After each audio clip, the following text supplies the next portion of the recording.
things that they were never discussed. And I hope they enjoy the book. How did you feel about Donald Trump running again? I support him. I know how passionate he is to make America great again. We saw you backstage at the RNC. Do you want to talk about why you decided not to come out on stage and give a speech like you did in 2016? It was my decision. I think was just the time. I think was the right time. In days before, I wrote a beautiful letter to America. Yes.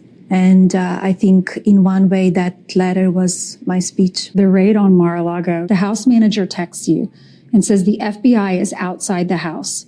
They had access to my bedroom, closets, office, and rummaged through my personal items. Even searched Barron's room, you say. So how invasive was that? Did it make you angry? How did you feel? Yeah, it made me angry. Yes. Invasion of privacy. And the way it was done I was really surprised. And you told your house manager, just leave it, don't touch anything, don't put it back. You wanted to see it for your own eyes. With your own eyes, what did it look like when you walked back in your house that had been raided? I saw unpleasant stuff that nobody wants to see it.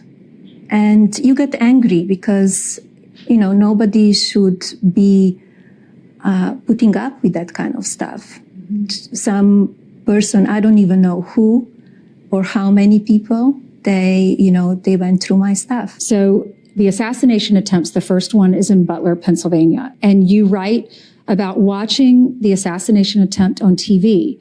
And you started working and you were distracted, so you pushed pause. I think your chief of staff maybe called you and said, he's okay, but there's been a shooting. What happened next? I ran to the TV and I rewinded and I watched it. I was only a few minutes behind. And something, I guess, look over me. So I didn't really see live, but maybe, 3 minutes, few minutes later. But when I saw it, it was only, nobody really knew yet. Right. Because when you see him on the floor and you don't know what really happened. So you called him and he didn't answer his phone and you called Secret Service. Mm-hmm. And what did they say? First, the Secret Service was not available too because they were with him, right? And then after that, I got the Secret Service on the phone and they said that he's okay. We are on the way to the hospital. He will be okay. And were you able to talk to him on the phone eventually? Yes, I did. And then your son rushes into the room. Yes. And he had been told, your son is in college, I understand, but he's still your child. This is his father. How difficult was that to have that conversation with him?